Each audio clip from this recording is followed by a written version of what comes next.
Mr. Dreyfoos, in 1997, you made the largest donation in history to a Florida public school, a gift of $1 million to create DSOA.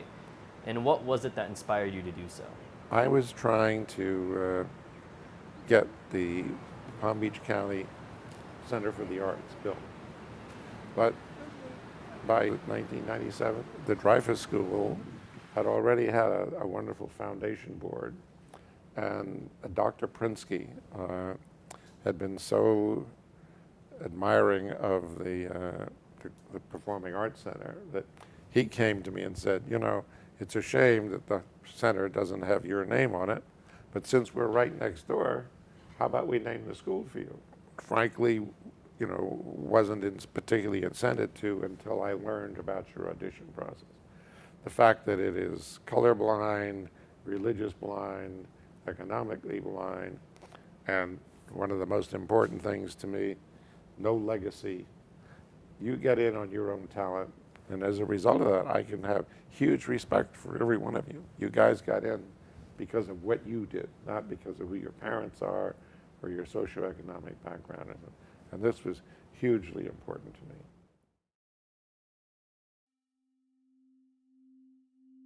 When they first told me about the actual school coming together as an arts and academic magnet together, I was pretty excited about it because I originally came from an arts background.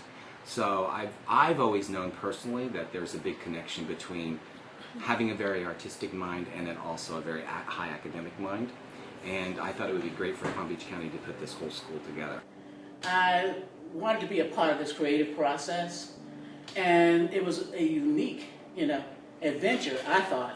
I knew that this was new, and I knew that it would be the only, full arts magnet, in Palm Beach County. It became a bigger powerhouse than I thought it would when we actually started. Because when we started, I thought it would just be for students that were kind of a little bit different, could do well academically, but then as the years passed and we started getting our first senior class with all these great accolades about high scoring test scores and all that, it just became even more than what I imagined at the beginning. A part of our vision also was to surmount the public perception. Some of it was good, but some of it was the whole idea of this new endeavor costing quite a bit of money, and as we said in the beginning, if we build it, they will come. It's surpassed what the expectations were because first of all, we didn't really have many expectations. We just knew that we were trying to create a school for those students that were interested in the arts. But what I discovered is that the students really, once the lights were in their faces and they turned it on as performers, that's what's made it different than the traditional model that is out there. The kids were really interested in being performers and not just knowing about their musical art. Never give up the opportunity to come to DSOA, because we have a lot of students that come here and then I'm not quite sure, but then this is the place. If you finish here, you've got a degree that's recognized throughout the world.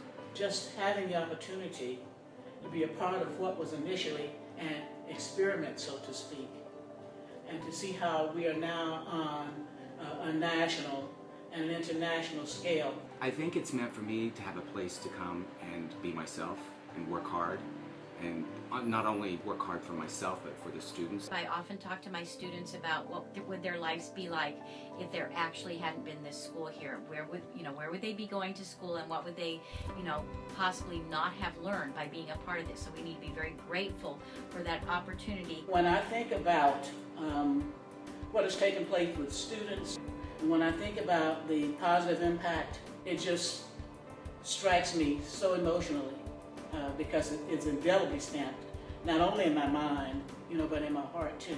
It's very humbling to be a teacher here because of all the talent that's given me to make sure that I shape and mold into all the talent that they can have as well. I think it was actually very surprising to me that we did become such a, to be rated 5th in the nation in U.S. News and World Report.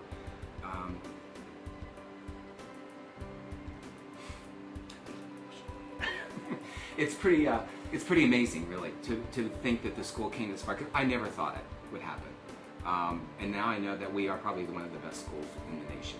if not in the world. I think one of the best aspects of our school is the model school that we have created here about the importance of the arts to the academics as well. I would define it as being a very creative process that we weren't quite sure what was going to happen.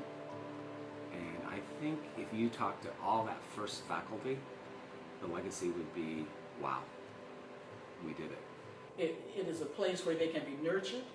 It's a place where they can be challenged. It's a place where they can be prepared to go out into the world. And I'm proud to have been a part of this. Dreyfoos means a lot to me, you can tell.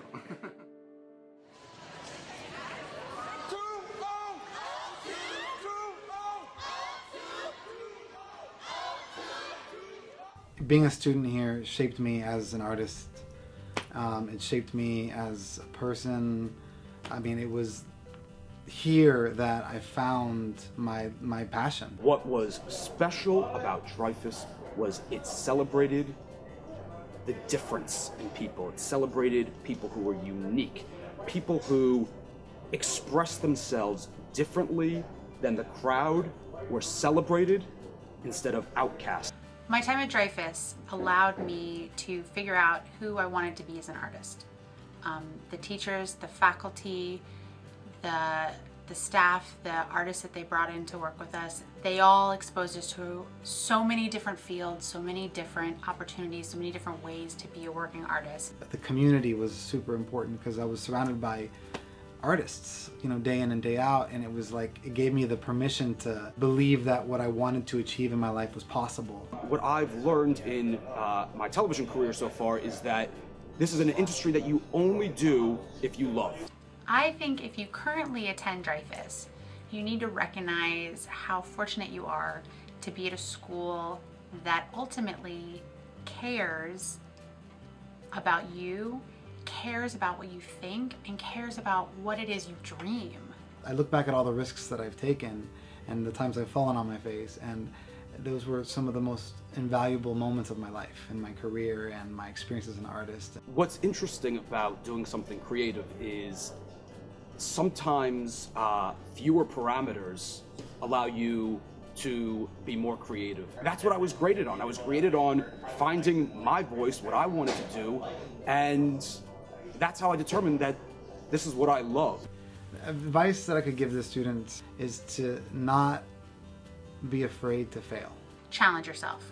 Go see what your friends are doing and dip your toe in that pool. I never thought that I would do anything but sing and dance on stage. And now I spend my life hiring people to sing and dance on stage and helping shows to be developed and taking an idea and getting it up on a stage. And that's because I challenged myself and I had people who were willing to challenge me. Don't let anyone else tell you this is what you need to do next.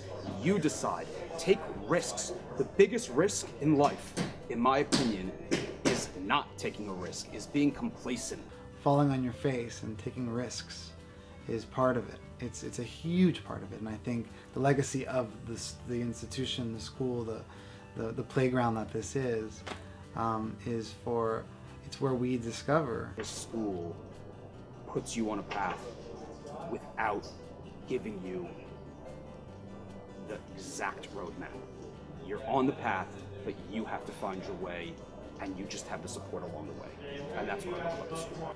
I think the legacy of the Dreyfoos School of the Arts is all of us. It's putting so much good out in the world. You know, the people graduate from here, and whether they become professionals in their craft and their art or not, it's one of the things that's always been so important to me is that this exists, and it is helping to strengthen the arts in the world and keep the arts important and vital. And many of us aren't, again, doing it the way that we thought we would when we were 17, but now we're out there changing the landscape and trying to make it a better place for the next generation of artists that are up and coming that are going to make it an even better landscape, and on and on and on it goes. It gave me the permission that I needed to follow my dreams, I think. When I was leaving here, I kind of knew it was just the beginning of it. And I think the legacy is in the people and in the support and in the way we're out there in the world. And I think it's really exciting to be a part of that. The students, just, you're the lucky ones. You're the lucky ones. That's really it. I mean, this place rocks. Well, Mr. Dreyfoos, as the School of the Arts approaches its 25th year, Yeah. what message would you give to the students, the alumni, and the teachers here? Keep broadening the base, keep the excellence you have. Don't let anybody deter you from excellence, excellence, excellence. And of course, you know, encouraging people that they can do anything that they set their minds to. That's the key. Wonderful. Well, I just want to say during the making of this new segment for DSOA, I've been humbled and inspired by all of the different alumni that have attended here over the years. So I just want to say thank you, Mr. Dreyfoos, on behalf of all students, past and present, for giving us this amazing opportunity and making this all possible for us. And thank you for being here with us today. My pleasure. Thank you.